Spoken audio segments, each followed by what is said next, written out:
Bismillahirrahmanirrahim. Assalamualaikum warahmatullahi wabarakatuh. Bersama Miss Eta, hari ini kita akan belajar PPKN tentang penerapan nilai-nilai Pancasila. Pancasila adalah dasar negara Indonesia. Pancasila disusun oleh para pendiri bangsa yang disahkan sehari setelah proklamasi kemerdekaan Indonesia. Jadi, tujuan pembelajaran kita hari ini adalah menjelaskan sejarah lahirnya Pancasila, menjelaskan kedudukan Pancasila, dan menjelaskan nilai-nilai luhur Pancasila. Ya, yang pertama adalah sejarah lahirnya Pancasila. Yang pertama, jadi pada masa penjajahan Jepang di Indonesia, itu pada tahun 1942 sampai 1945. Belanda yang sebelumnya menduduki wilayah Indonesia menyerah tanpa syarat kepada Jepang. Pada saat itu, Jepang yang tergabung dalam blok poros sedang terlibat perang Pasifik dengan blok sekutu. Belanda merupakan salah satu negara yang tergabung dalam blok sekutu. Pada tanggal 7 Desember 1941, Jepang menyerang pangkalan militer Amerika Serikat di Pearl Harbor, sehingga melemahkan kekuatan sekutu. Dengan cepat, Jepang mengambil alih wilayah Indonesia. Selanjutnya, pada tanggal 8 Maret 1942, Belanda menandatangani perjanjian Kalijati yang berisi penyerahan seluruh wilayah kekuasaan Belanda di Hindia Belanda tanpa syarat kepada Jepang. Maka mulailah masa penjajahan Jepang di Indonesia. Selama 3,5 tahun menjajah Indonesia, Jepang menyebabkan banyak penderitaan, kemiskinan, kelaparan, kemudian ada juga kerja paksa yang disebut dengan Romusa.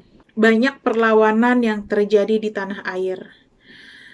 Perlawanan-perlawanan untuk melawan penjajah Jepang.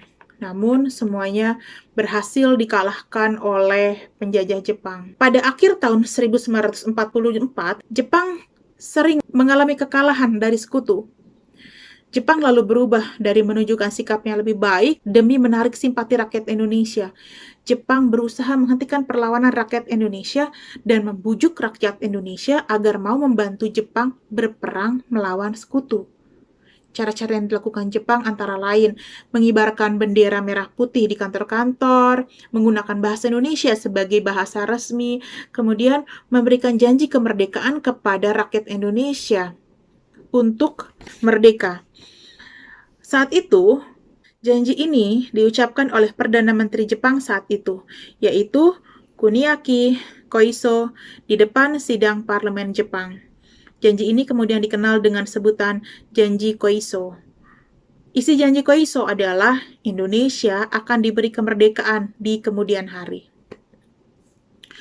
Janji Jepang untuk memberi kemerdekaan kepada rakyat Indonesia dibuktikan dengan dibentuknya Badan Penyelidik Usaha Persiapan Kemerdekaan Indonesia (BPUPKI). BPUPKI dalam bahasa Jepang disebut Dokuritsu Junbi Kosakai. Tugas BPUPKI adalah melakukan penyelidikan tentang usaha-usaha mencapai Indonesia merdeka. Tugas BPUPKI sangat penting bagi bangsa Indonesia. Karena itu, ada banyak tokoh yang dilibatkan dalam BPUPKI. Anggota BPKI sebanyak 67 orang. Sebanyak 60 orang adalah orang Indonesia dan 7 orang berasal dari Jepang. Ketua BPUPKI adalah Rajiman Wedioningrat dan wakilnya adalah Raden Panji Suroso. BPUPKI mengadakan sidang resmi sebanyak 2 kali.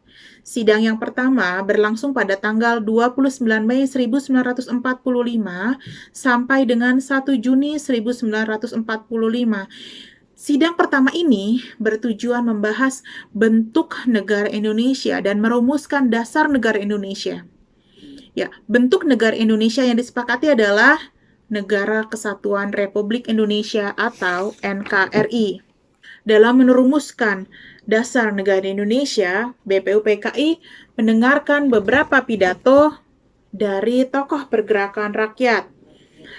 Di antaranya Muhammad Yamin, Supomo, dan Soekarno.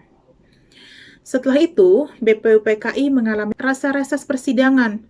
Nah, pada saat reses itu terbentuklah panitia kecil yang beranggotakan 9 orang. Panitia ini dinamakan Panitia 9, yang diketuai oleh Insinyur Soekarno dan wakilnya adalah Dr. Andes Muhammad Hatta.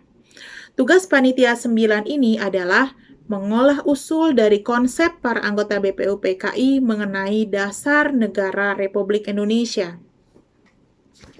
Pada tanggal 22 Juni 1945, Panitia 9 kembali bertemu untuk melaksanakan sidang tak resmi yang dihadiri oleh 38 orang anggota BPUPKI. Sidang tersebut menghasilkan rumusan dasar negara Republik Indonesia, kemudian yang dikenal dengan Piagam Jakarta atau Jakarta Charter. Sebagai Ketua Panitia 9, Insinyur Soekarno melaporkan hasil kerja panitia kecil yang dipimpinnya kepada anggota BPUPKI. Hasil kerja tersebut berupa dokumen rancangan dasar negara Republik Indonesia yang merdeka yang disebut dengan Piagam Jakarta. Ya, rancangan dasar negara tersebut diterima untuk selanjutnya dimatangkan dalam sidang BPUPKI yang kedua.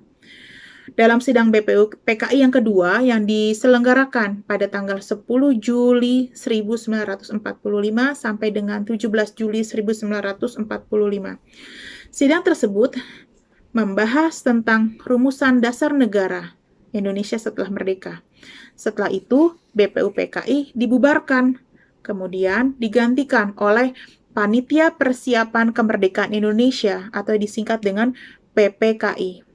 PPKI dalam bahasa Jepang disebut Dokuritsu Junbi Inkai. PPKI diketuai oleh Soekarno dan bertugas mempersiapkan kemerdekaan Indonesia. Dalam sidang pertama PPKI, kemudian mengesahkan rumusan dasar negara yang kemudian disebut dengan Pancasila.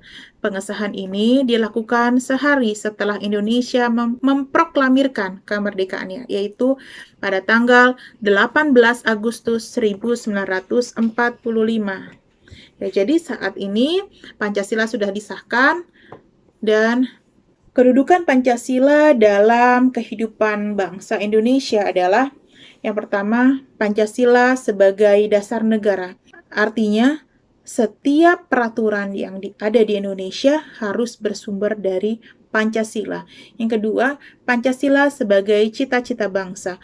Cita-cita bangsa Indonesia tertuang pada pembukaan Undang-Undang Dasar 1945 alinea keempat yang berbunyi 1. Melindungi segenap bangsa Indonesia dan seluruh tumpah darah Indonesia. 2. Memajukan kesejahteraan umum. 3. Mencerdaskan kehidupan bangsa. 4. Melaksanakan ketertiban dunia yang berdasarkan kemerdekaan, perdamaian abadi, dan keadilan sosial. Yang ketiga, Pancasila sebagai ciri khas bangsa Indonesia.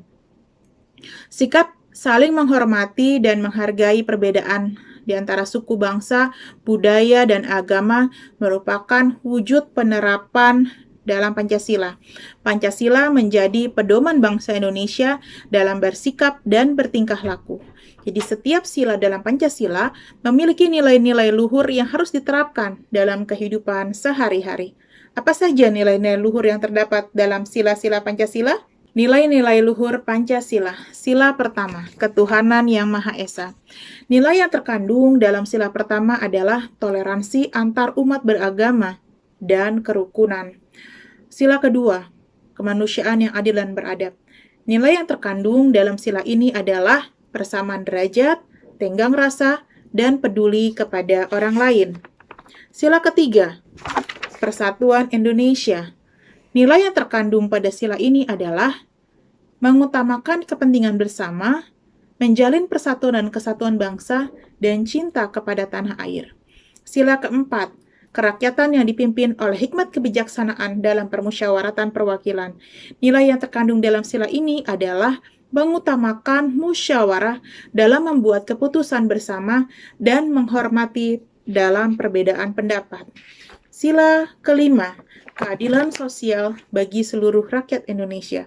Nilai yang terkandung dalam sila ini adalah bersikap adil dengan menjaga keseimbangan hak dan kewajiban dalam kehidupan bermasyarakat. Alhamdulillahirrabbilalamin. Assalamualaikum warahmatullahi wabarakatuh.